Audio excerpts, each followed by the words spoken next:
Ain't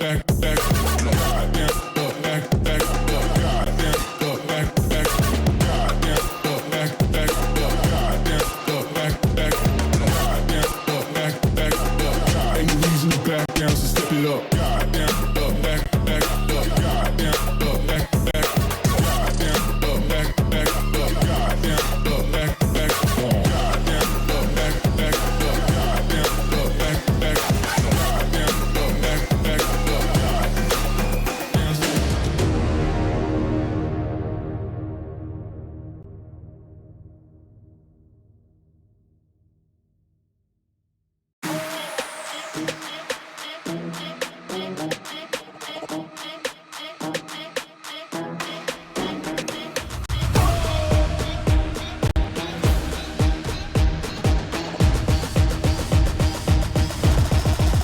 Got the money in the bank.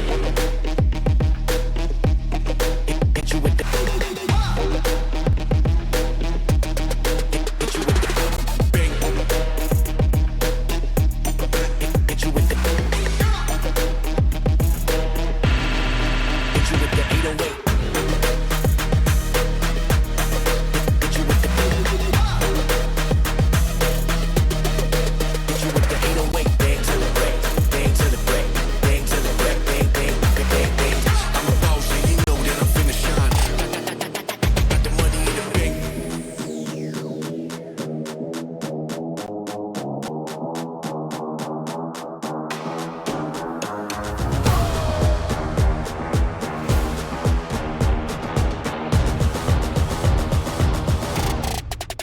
Got the money in the bank.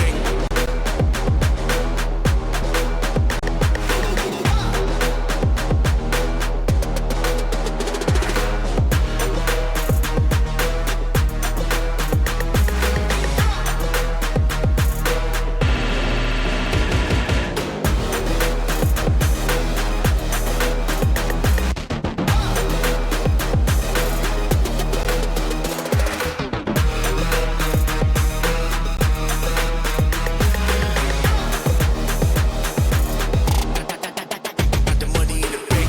Bank, bank, bank, bank, bank, bank, bank, bank, bank, bank, bank. Got the money in the bank. Hit you with the 808.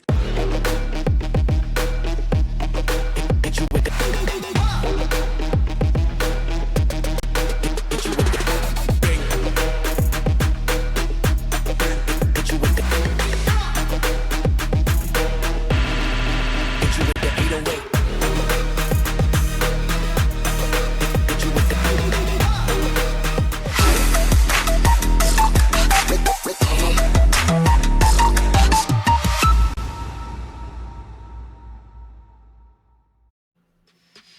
Welcome back to Game Changers APAC Elite. We are on to map number 2 after that not so surprising win by Team SMG. But as we mentioned, RRQ, not a bad showing at all for them actually on Split, right? We're gonna see on their map pick, which is going to be Have and Tash, if they do have a game plan for this to possibly take that very first map win against Team SMG for RRQ, right? Because they haven't taken one before. I think the only time that I've really seen SMG sort of shake on Haven is when they went up against NWJ. And even then, when we interviewed them, I said, what was the problem here? Like, what exactly made you guys shake against NWJ when this has never happened to another team? And what Aneri said to me was that it felt like we were just too overexcited. We needed to take that time out to really collect our thoughts and be back in our bodies once again instead of playing a little bit too aggressively. And I think that is something that we saw from SMG for a lot of time in the earlier of the year. They're very aggressive. They like to play very fast. They have too much fun.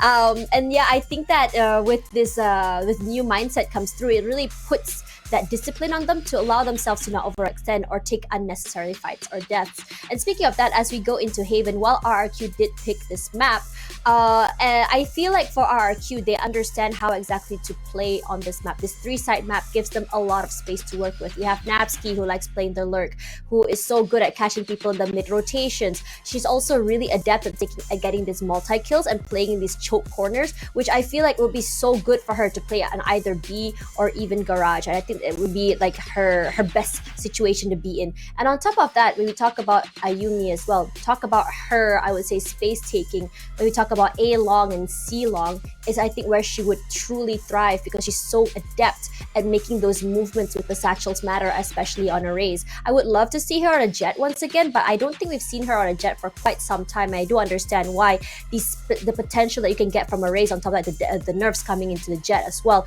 might be a factor. And on top of that, the pain shells. I think Ayumi yesterday showed us one of the best, I would say, pain shell kills that we have seen so far throughout the entire tournament. On top of that, if you remember yesterday as well, Ayumi with those satchels is what I want to highlight. Remember, I don't know if you guys remember, but she had one of the most insane aces where she used her satchel to move out of the hitbox of the enemy's showstopper and then go for that ace as well. So I think in terms of Ray's movement, she might be one of the top for me here in Asia Pacific game changers. The very memorable ace that was for you, right, Tash? Yeah, Because, I was we're half co-streaming asleep, but I this. woke up, man. You were like, what? But yeah, that ace was just so beautifully set up. It's like all of the utility was just laid out in front of Ayumi. I do think that we could see her on the jet once again on this map, though, because Oh. they do run that. And indeed, Yeah, you're right. we are getting this almost mirror matchup right here. Except that Team SMG are going for the double initiator and RRQ are going for the double controller. So we are getting that Inari versus Ayumi on the jet instead of the Raze this time on Haven. Whew, okay, so for a lot of the analysts and coaches I've spoken to, they do say that right now the meta is the double controller, and I don't blame them. There's a lot of space taking that you can do with a controller. You don't have to be physically on the site itself if you want to take up that space and deny information. But for SMG, it does make sense for them to play with a double initiator because of their playstyle that is very, very aggressive. And I think I talk about this a lot when it comes to a breach. You want to be able to throw in that utility and swing in together, and that's exactly what I'm expecting from SMG. This we've seen this work so well for both teams, but now that they are heading into Haven, we're gonna see which team comes out on top. Is it once again the continuation of the victory run for Team SMG, or can RRQ finally get this one? We'll find out as we step into Haven. Over to you guys, Terror and Zach.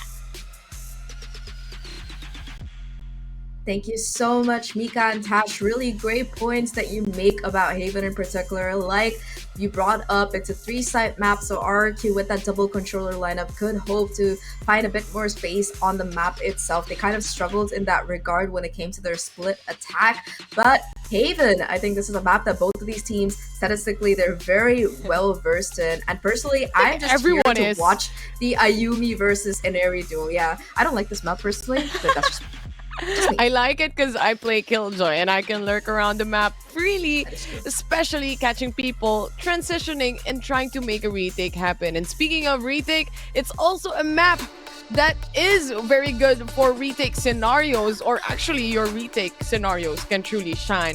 Now, we do have RRQ picking this map that we have right now, which is Haven.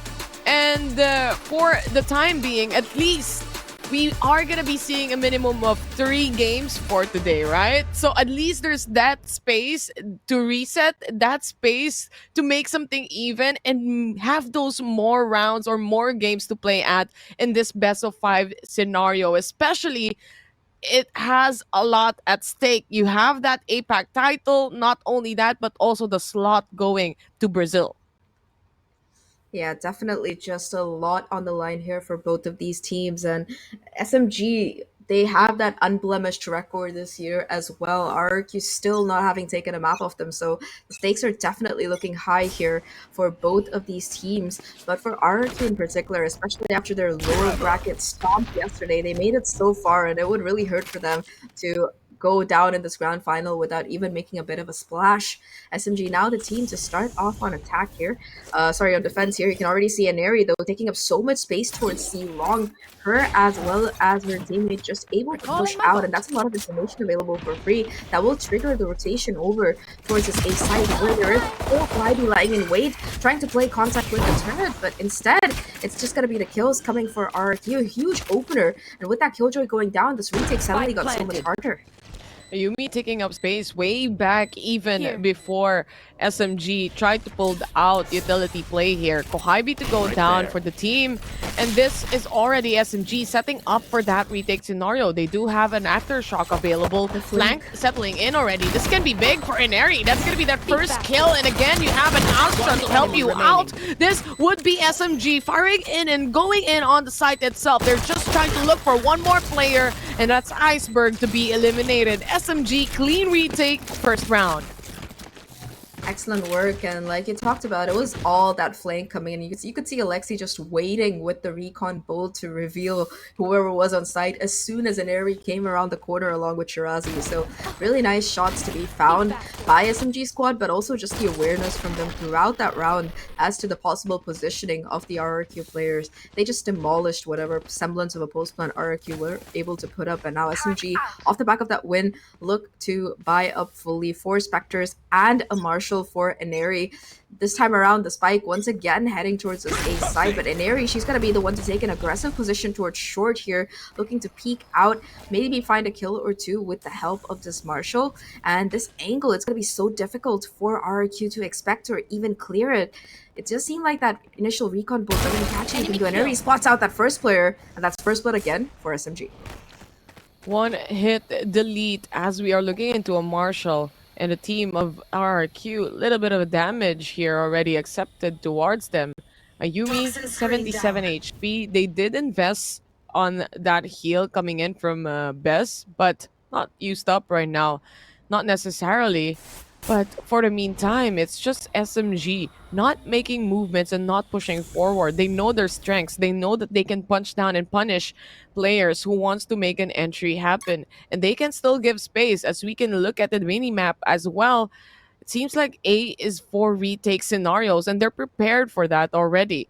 One might hop out. Oof, just a little bit of that difference, but Ineri is still holding down onto CT's side.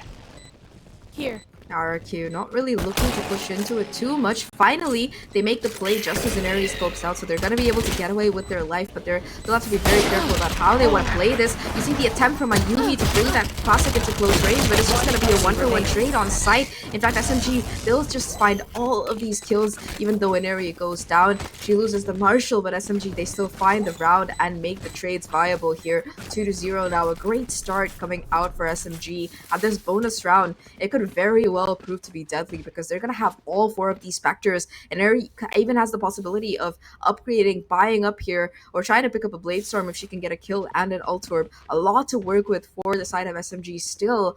And in this full buy round for Kaguya, they might not have the ults, but at least with the rifles, they might be able to take advantageous duels. Yeah, we'd have armors as well. And for SMG's side, we've seen it time and time again, even on the maps that they played out before. It might not be against RRQ, but Haven maps like this, they know that they can really utilize and maximize agents here, as you have Shirazi on an Astra that could really either smoke or pull someone. And you also have Alexi with her recon and the stuns coming in from Tamiyu. There's so much possibilities to play around here, especially on a retake scenario. And SMG knows that advantage. They know that they can also really maximize those utilities, and they're playing around it. It's more of them not polishing this map anymore. They know it, and like you said, they wrote it. But this time, Flash settling in on the backside. Ayumi not successful in taking on a kill. Remember, it's a buy round for them, and so far, they haven't gotten a pick for once. And Eri, though, to get another here, they know exactly where Napski is going to be. The smoke dissipates, and that's going to be Napski taking away a flawless round for SMG's side. A flawless round despite RRQ's full buy as well. Just insanity to come out of SMG once again. You could see Shirazi just pincered in towards that backside, but she was just so calm in the way she played it. Kaguya with the backup flashes, of course, to ensure that Shirazi could hold down that position. And with that smoke coming down on site that she played around for herself, she's able to find a couple of kills on the site itself, denying RRQ the ability to take the site. And just like that, SMG, they convert the bonus this time around 3-0. Great start to come out of them.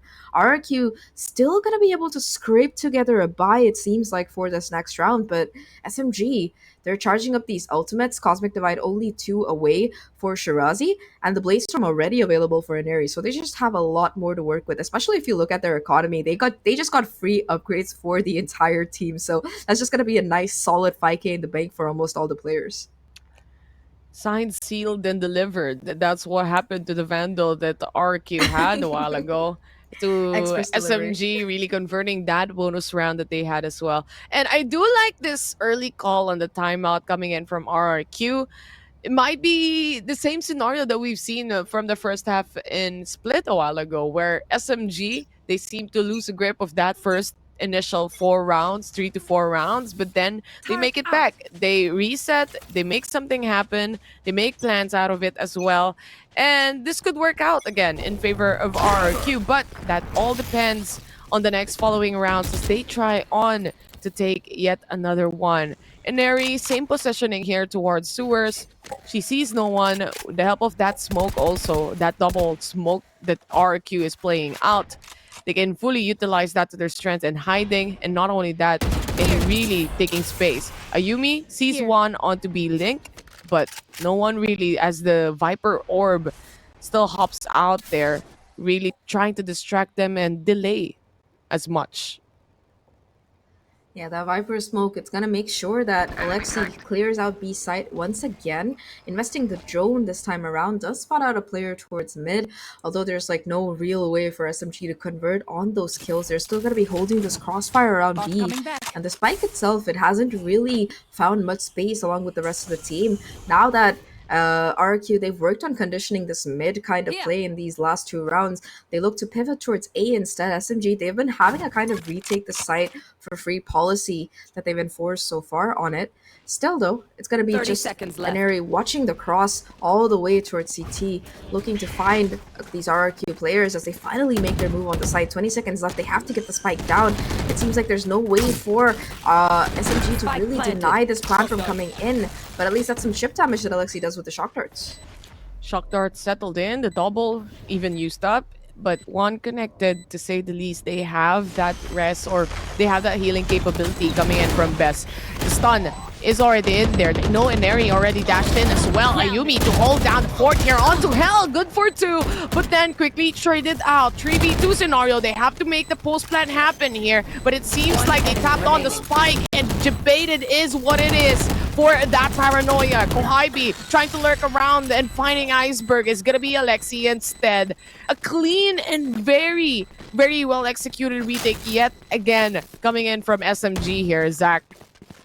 Yeah, they're just so methodical about the way that they really clear all of these angles here. Sure, Ayumi's able to find a couple, but the refrags, they come in good enough time to be able to make sure that defuse does go through. And of course, I think the awareness coming out of Kohaibi in particular to be able to get that player down towards long, and her teammate making sure that despite the Viper post plants available, there's just no real way for Iceberg to put it into play, making it impossible for RRQ Kaguya to really do anything despite their buy in that round. And now it's once again going to be a bit of an economic downturn for the RRQ side. Still a couple of Spectres to work with. Ayumi one off of the Blade Storm here, and because of this, they look to make that quick execute into this B site.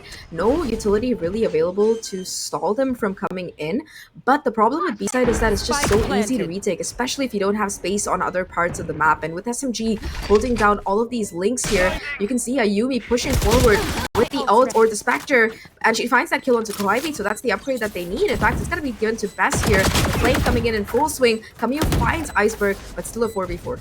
Flashes are going to be huge here, especially coming in from Camille, but that's going to be Aluka catching her instead. Blade Storm out for them, and RRQ successfully takes B side successfully takes the round. And aside from that, even a bonus operator in their hands as well. Nothing like a free gun, but great round and calling to come out of RRQ's side. Like, if you take that B site, you have to be sure that you confirm your take on one of the lanes as well, whether it's towards Garage or C-Link or A-Link, and Ayumi just pushing out that far and finding that kill onto Kohabi also gave the side of RRQ an additional gun to work with, so it made that round look much more viable. Like you mentioned, now operator in Ayumi's hands. This could either be really great if SMG make a mistake early on and let her find a kill, or it could make things more difficult for RRQ because Ayumi is that sole space taker on the team, and with her kind of being pinned down by this operator, it's gonna make their job to get onto site just a little bit harder. That's the question, right? If they make a mistake, and so far SMG making little to none mistake at all here in the rounds that we're looking at, but it can be huge if they get a pick off here on that operator. But it seems like SMG, they're not really keen on giving info and giving intel where they might be.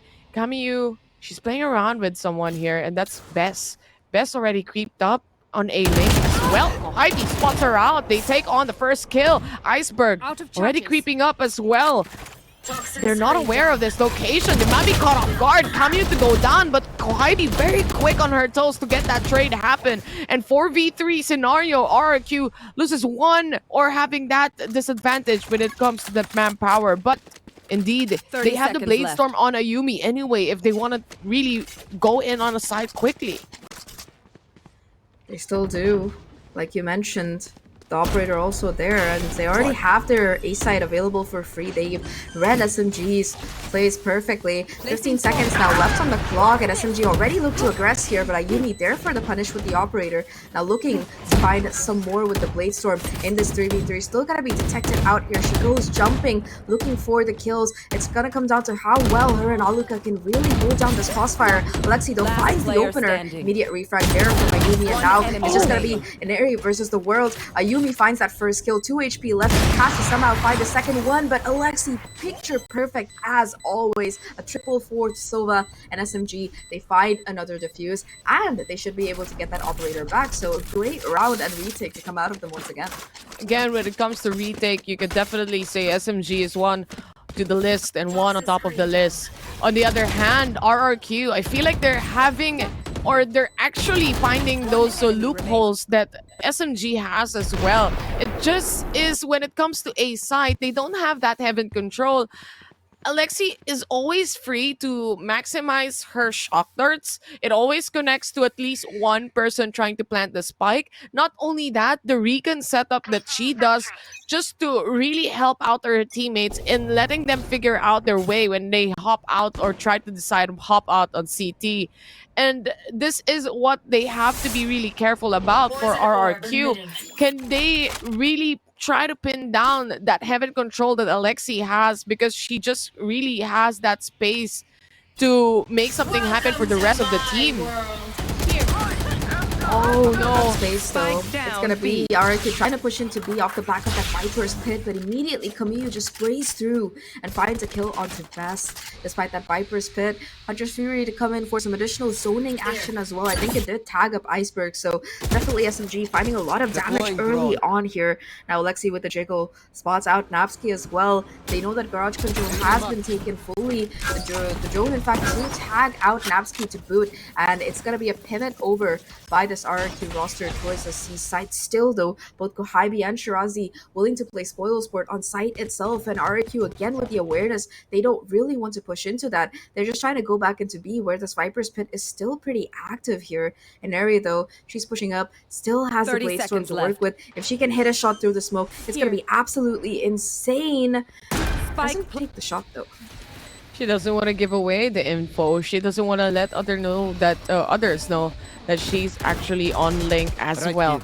It's a retake about to be set up here by Alexi to start off with that Rika. No one to spot out though. They know there's gonna be no one outside that pit. And this is gonna be a Yumi trying to creep up as well, finding locations left and right. It's gonna be the Sofa going down first. Is this gonna be a follow-up? That's gonna be that second kill, but that's towards Shirazi. SMG from left to right to center. They know how to control the site here. It's all up to Napski right now, but she doesn't have that space to swing out as Kohaibi is waiting for her to hop. And that's going to be that 6-1 for SMG. Here, on my way. Just the fact that Kohaibi took down that Viper's Pit, I think that really made that retake turn perfect for SMG. You did see Ayumi able to find this first kill, but with that Viper's Pit going down, it was just a remainder of this squad of RRQ in the open here, and the positioning throughout that round from SMG, it was picture perfect. Now both sides, they have a lockdown ready to go, and Aries still with that operator here. It's really interesting to see how SMG are setting themselves up for this defense, and Aries kind of just allowed to solo hold that A side with that operator in hand, and Shirazi has C on lockdown basically.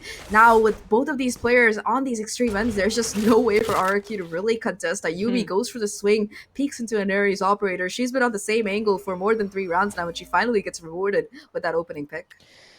Patience is key. She waited long enough, that first initial pickoff to start off the round as well.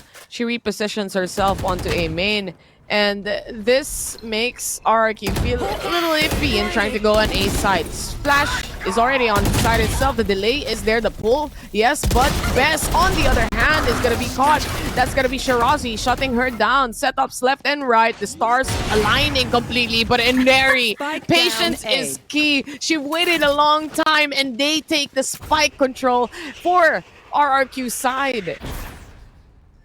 2v4 situation. It's all down to Napski and Iceberg. And like you mentioned, Spike completely in control of SMG here. That was a gift sent by the gods to Inari. You could see her. I could feel her smiling even though her camera isn't on. Just being able to swing out with the operator and take control of the Spike. Now with 30 seconds left, it seems like RRQ, knowing the disadvantages that they're facing, are opting to just hold onto these rifles, going for a bit of a save here. But talking about SMG's play across the map, right? With the comp that they're running, they're just so info aggression heavy that it just lets them set up in these key positions. 10 seconds left. They have just been facing so much difficulty in really finding that space. I think towards B, it's where they've actually been able to get that spike down at all. But for SMG, their retake protocols, they have been almost perfect, whether it's on this A side or towards mid. They just are so capable of surrounding RRQ no matter which side of the map they're on.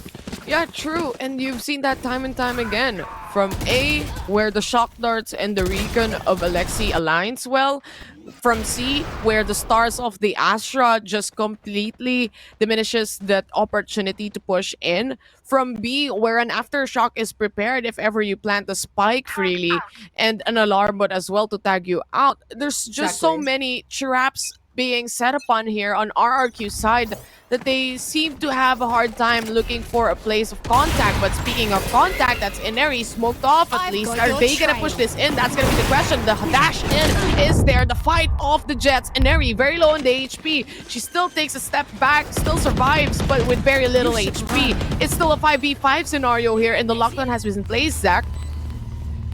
Lockdown for lockdown. Kohaibi puts hers down as well to try and push these defenders off the site here. You can see that they're trying to hold for CT here. And the lockdown, in fact, it's going to get taken out. So that's a lot of space that Ayumi was able to buy in those last couple of seconds. You can see SMG still trying to push through on site here. Ayumi going to be tagged out, flashed into oblivion, still finding the kills on site and holding strong. Finally, though, Kamiyu and Kohaibi, they find a couple of kills of their own. Alexi chiming in as well. Cosmic Divide to come in. Well, will make sure this fight can't just be sprayed down, and it's just a diffuse coming in all the way. Shirazi just sticking it to the end. Never mind. Iceberg able to at least do some damage with the molly, but with that half diffuse coming in, there's time, just enough time for SMG to find it. 0.18.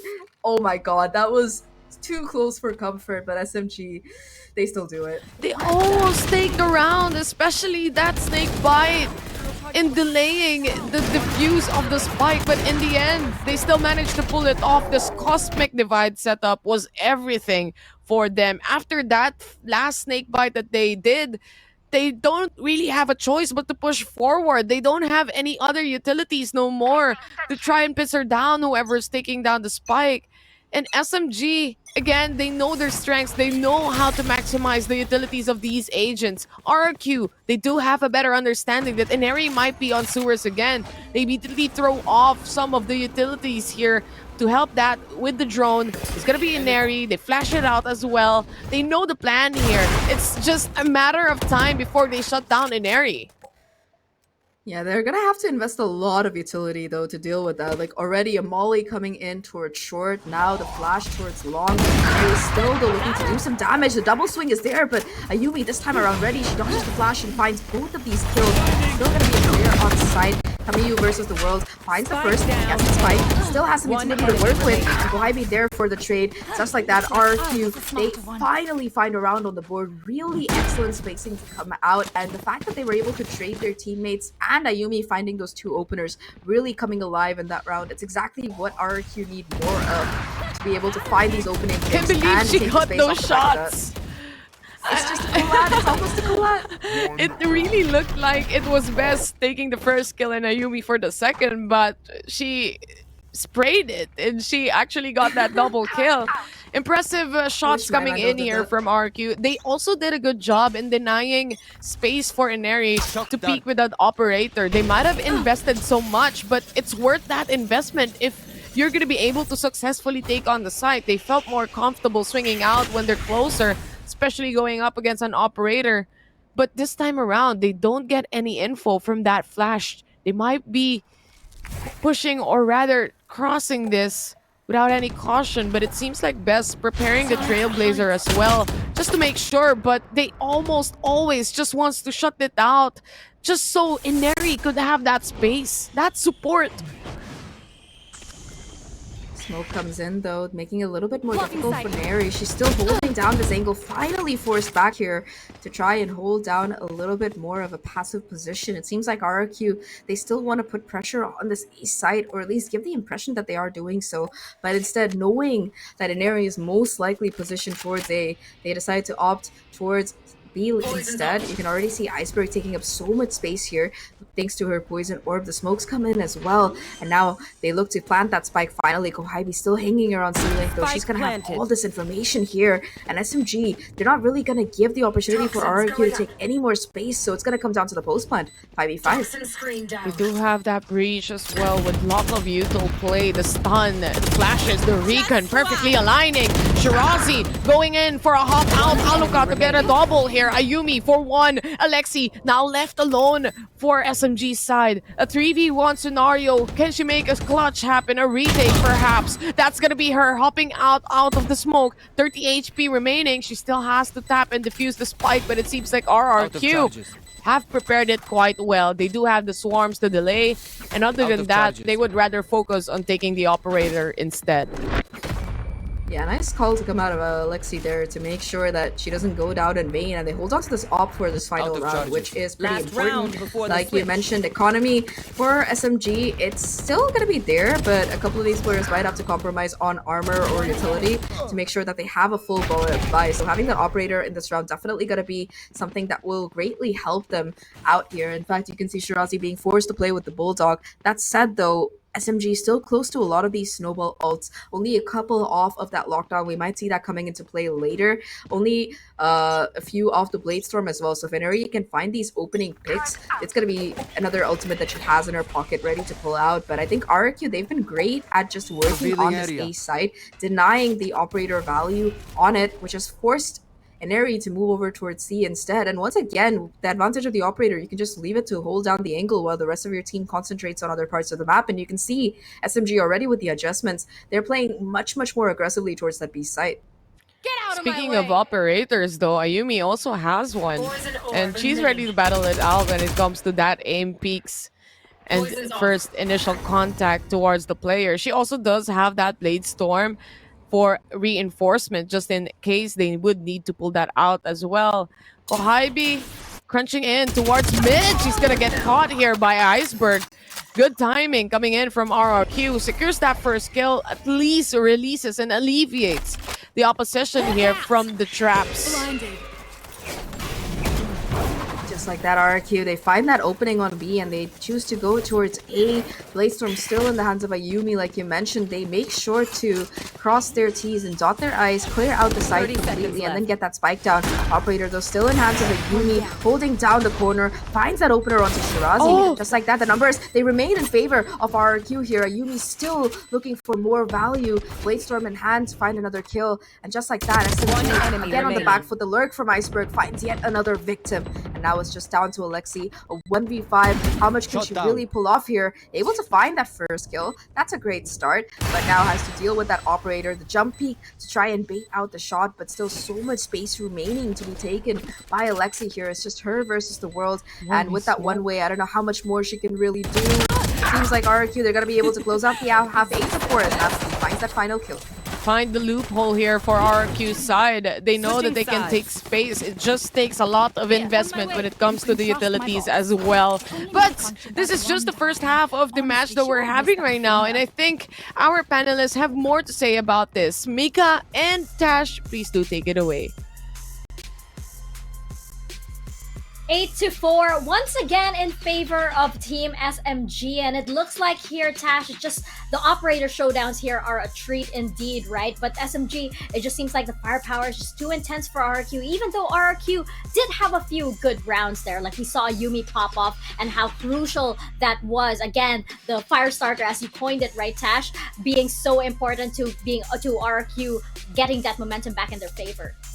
I think that for RRQ, it took a while for them to figure out how exactly the defense side was playing out for them.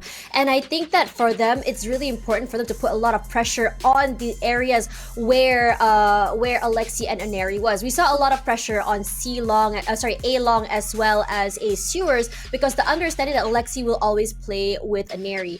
And with so many situations, you're trying to lure as many of the SMG players toward them to be able to hyper-aggress or hyper-rotate to a B side. In a lot of situations, it felt like B side was their last resort side. When they've put out a lot of utility, when they felt like they've already spent too long on trying to get those sides, they quickly rotate toward B side. And I think what's really important as well too is to really note where exactly Iceberg rotates to when her team is putting in a lot of that pressure. She'll be moving up toward grass, toward B alone. She will ult there alone, or either put a poison orb there and take up that space, catching Kohaibi off guard. I think that's one of their biggest wins in my opinion in the rounds that RRQ managed to steamroll or take back, because they managed to catch Kohaibi playing alone or in the middle of that lurk.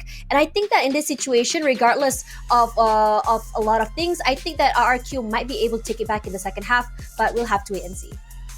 We will wait and see, but we won't need to wait too long because we are about to toss it on back to our casters for the second half of Haven. Taylor and Zach, over to you guys.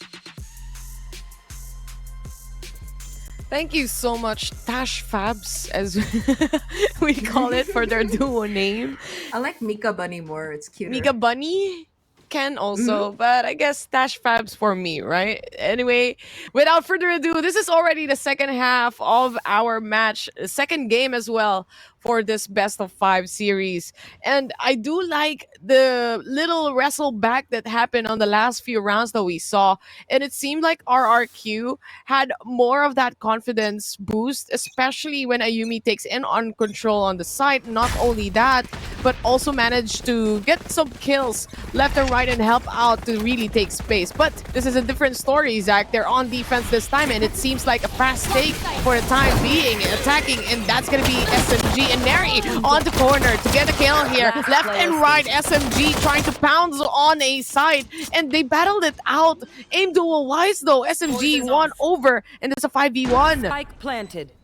Yo, that was just Neri and Kaguya shredding apart everybody else on site. Now just Iceberg in a 1v5. SMG's post plan looking as pristine as ever. And there's just no real way for Iceberg to open this crossfire between Neri and Kaguya. That first obstacle here, the swing out off the back of the concussion to boot, and it's a flawless pistol for SMG to start things off.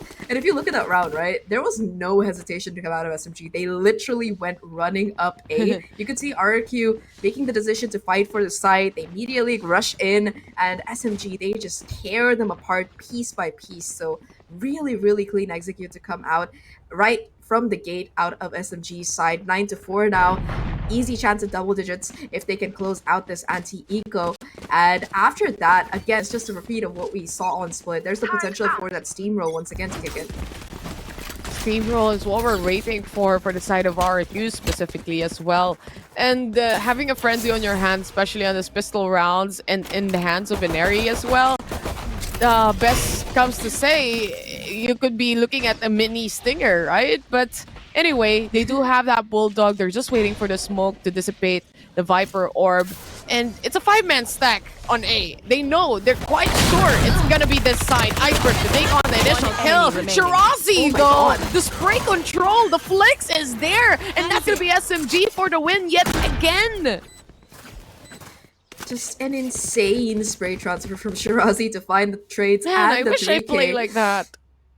I wish my Spectre hit like that. When I shoot I know, at people, right? my Spectre hits like 3 bullets in the foot, even though I'm aiming at their head, and then it just doesn't hit the rest of the shots. But when Shirazi shoots it, just gets...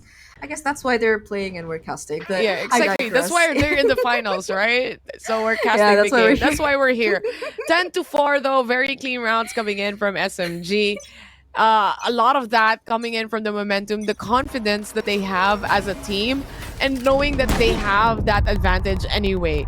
An area yet again to crawl up here on sewers. They do set up the flashes for her. So far, that's what they're waiting for, I guess. They want to lure out the smokes, the flashes coming in from RRQ's side, maybe waste it on A side, and try to pull back and go see Garage instead. That does seem to be the call. Shirazi just lurking around this garage area. I think that for SMG in this bonus round, it's going to come down to the safety in numbers aspect, how well they can really trade out here. And Garage to see does seem to be the call already. The smoke's coming down on the site as they look to push in.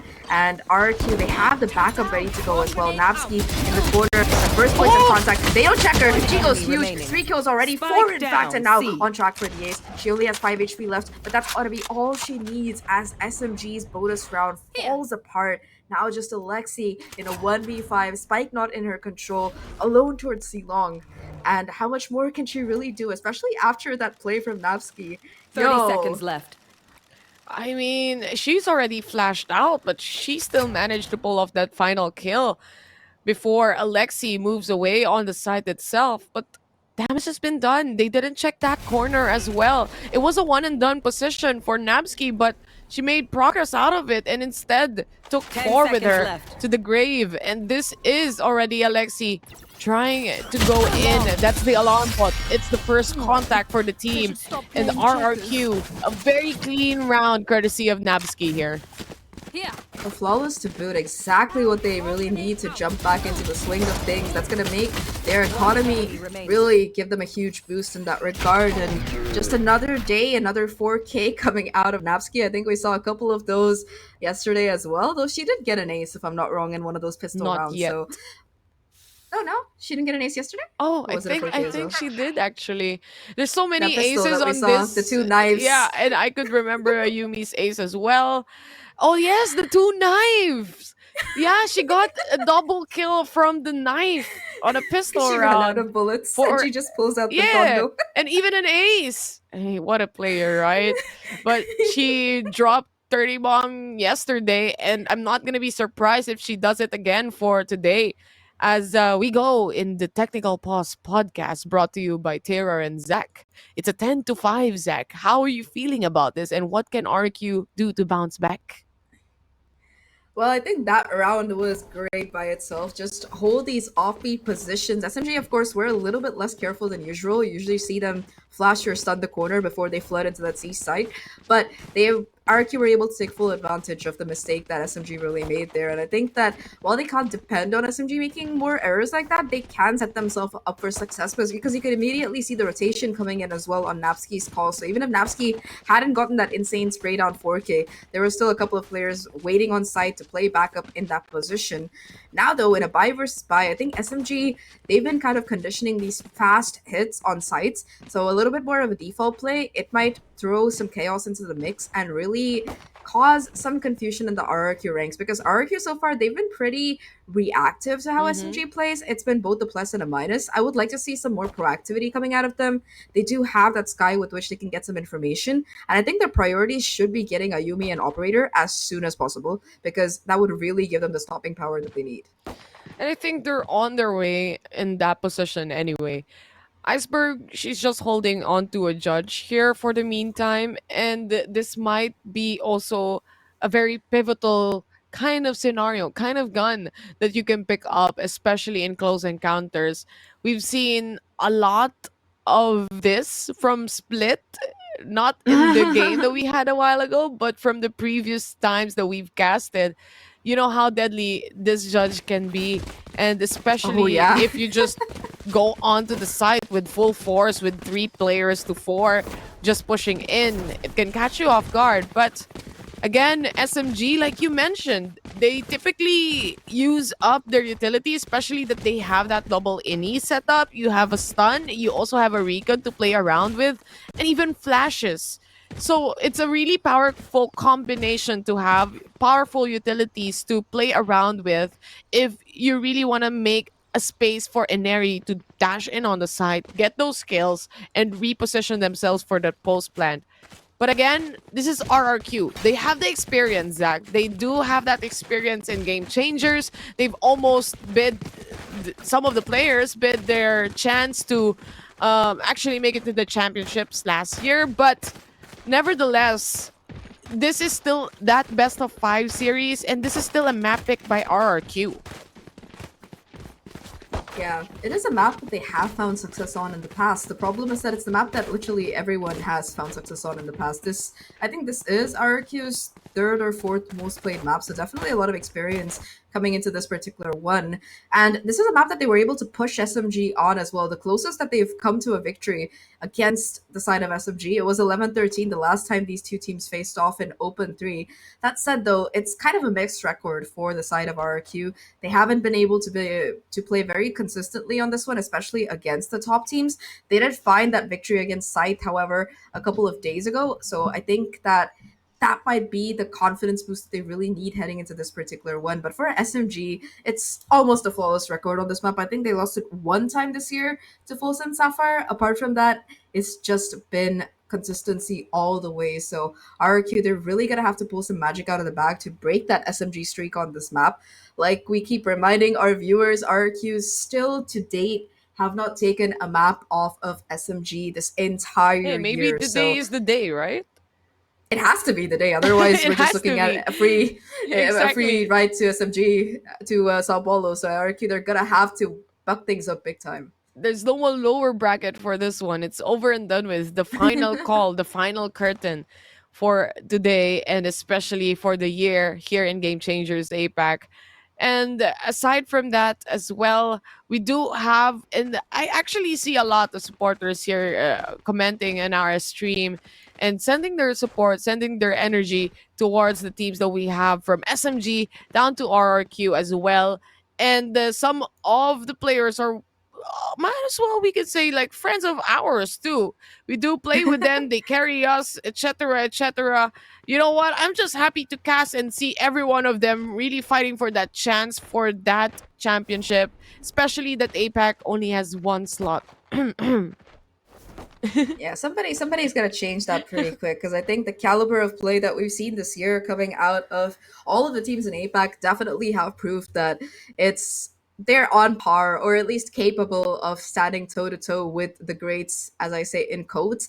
That said, I am super excited for whichever team does end up representing APAC in that Game Changers Championship. I think last year we weren't in the top 4, but we did make it to that top 6. So at least we weren't one of the teams that got eliminated early on. A lot of room for improvement, of course, as always. But I think that whichever squad does come out on top between these two, especially if it is SMG going by their track record, I think that definitely it's going to be a show to set the stage alight. Just a month and a half, I think, remaining for Sao Paulo to really kick in. And I think it's a tournament that all of us are super excited about Mhm. because it's been like an entire year that we've been watching and following these teams, telling their stories, learning about their players. And we all know how much it means on an individual level for these players. Like Inari especially, right? Like last year, I think before Elite in 2022, I actually had a chance to talk to her, and she mentioned that playing on that kind of a stage, it's like her lifetime dream. And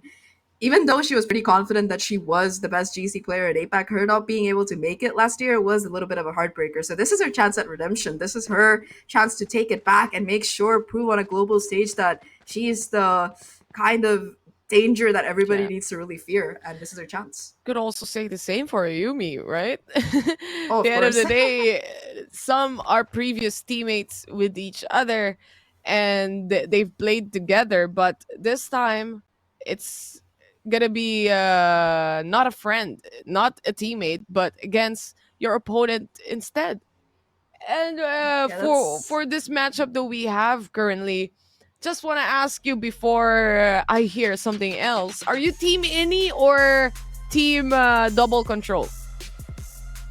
I'm just team Inari, man. But Team Inari. since that's not an Yeah, option, good choice. that's not an option. I'm just gonna say double Innie for Haven because I do favor that high information playstyle. I do like to make sure I know exactly where my opponents are, and the way that both Alexi as well as Camus have been stepping up in these roles on Haven, they just play it to perfection. Like Alexi especially, we call her Princess Alexi, but she's just play solo all the time because her utility usage is out of the world. She manages to attack somebody on a recon almost every time. Her Hunter's Fury rate is almost 100%, and her shock darts did damage every single time, if I remember from that last half. So Alexi is just unstoppable. I mean, she does have good timings, though. You have to say that, and you have to also deal with it. That's for the side of RRQ. But I think right now, while we're waiting for the technical issue to subside and perhaps fix itself, we're just gonna go in a very short break. When we come back, it's still that half that we're looking after here in Haven, and this is VCT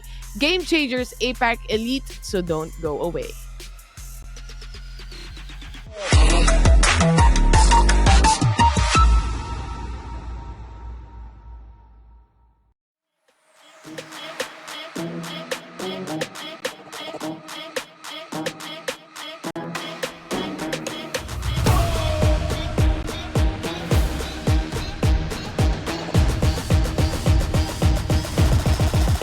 Got the money in the bank. Hit you with the bank.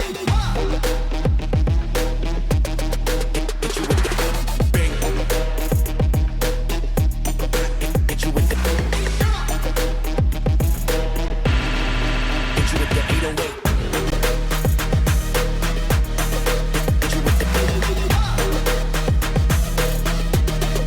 Hit you with the 808. Bang to the break. Bang to the break. Bang to the break. Bang, bang, bang, bang, bang. I'm a boss, and you know that I'm finna shine. Got the money in the bank.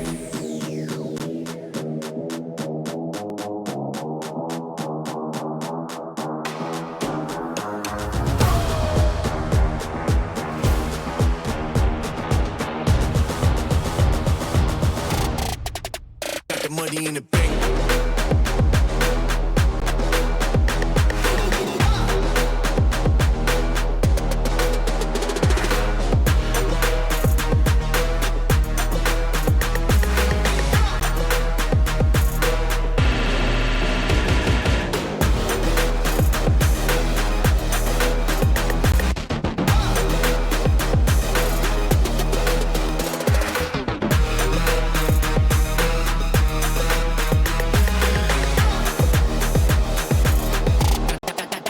Got the money in the bank. Bank, bank, bank, bank, bank, bank, bank, bank, bank, bank, bank. Got the money in the bank. Hit you with the 808. Hit you with the